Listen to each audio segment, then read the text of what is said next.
Welcome to PC World. Today we're going to be covering Citra. It is a 3DS emulator for the PC. There's also a version of it available for Android, but we're strictly covering the PC version of this emulator right now. A lot of PC gamers started off playing on something a lot simpler, a console or a handheld device. They didn't have the PC powerhouses that they have today, but a lot of things are either console exclusive or never had a PC release, or we may just be feeling the need for a nostalgia trip playing an old game, one of our old favorites. But the best way to experience that isn't getting the 3DS out of the closet, it's playing on these PC powerhouses, these gaming PCs that we now have available to us. The games look a lot better, they play a lot better. Some of them will play at 60 frames, some of them are locked at 30 frames, but the best experience that you're going to have is using one of these emulators with anti-aliasing, post-processing, different texture filters that you can use. The games look a lot better, it's undeniable. It is the best way to experience these old games. Now, pirating is illegal. I am against pirating. Don't do it. I only suggest playing games that you have paid for. You can dump the ROMs and do all of that, but I'm going to show you how to do everything just within your PC, not using SD cards, not using an actual 3DS. I do recommend that you either purchase these games or own these games. If you're going to do this way, it is illegal. You know, the developers deserve to have their games bought, not pirated. So let's get into it. The emulator itself does support in-game saves, but it also allows you to have save states and load states to save at any point in time that you want to, and then just load those games back up.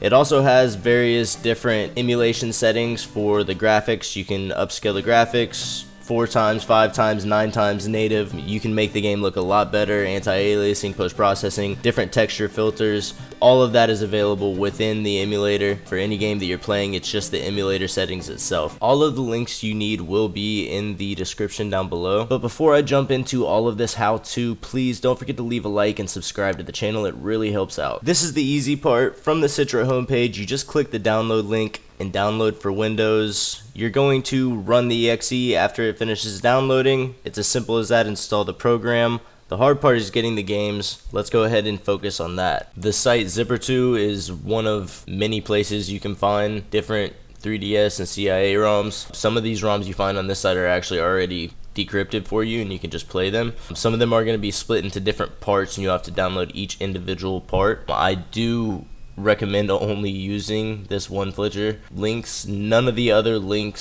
sometimes it's Megaplay, sometimes there's 4 different sites to get links from, and I wouldn't recommend using any of them other than this. This is the only one I've had any luck with. The other ones seem to want to download some kind of malware or something like that, and I wasn't even willing to see if it worked. But basically you just click on the link, you'll come through this page and then click onto a second page and on the third one. You may have an ad pop up in the corner screen. You can skip the ad, then you can exit out of this. You can subscribe.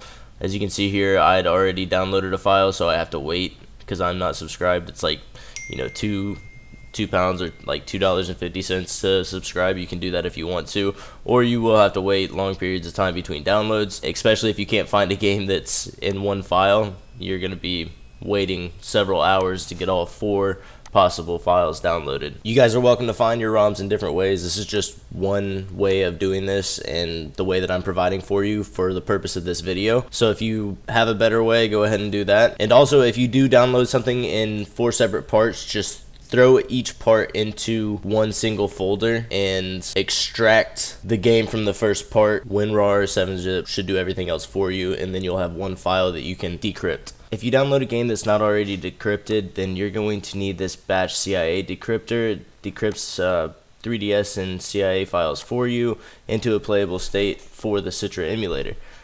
So what you're going to do is just download it, open it up with WinZip or 7-zip, extract it to a file. I called the file Decrypt. I put it on my desktop. As you can see, I've already had this downloaded and I have some games that are already ready to play, but just for the purpose of showing you, put the decryptor in a folder of its own, go into there. I always drop my CIA or 3DS files into this folder as well. It's just easy. You're going to click on the CIA file if you have one, or the 3DS file, and you're going to drop it right into the decryptor. It's going to run this, might take a couple seconds. You'll get a message done. Just hit enter, and then you'll have the new files here and these files are recognized and playable by Citra. And as you can see, all you do is click on them. The first time you'll have to associate the files with Citra, but then the games will open up and play. Now if you download a 3DS game that's already decrypted, all you have to do is open it up with 7-zip or WinZip. You'll see the game already recognized by Citra. All you have to do is click on it, drag it to your desktop, to a folder wherever you're keeping your games, and then go double click on the game and it should go ahead and start up. And that's pretty much it. If you guys need anything or I can help you out at all in the comment section down below, just ask. I'll respond to as many people as possible. And don't forget to leave a like and subscribe to the channel for more videos like this one.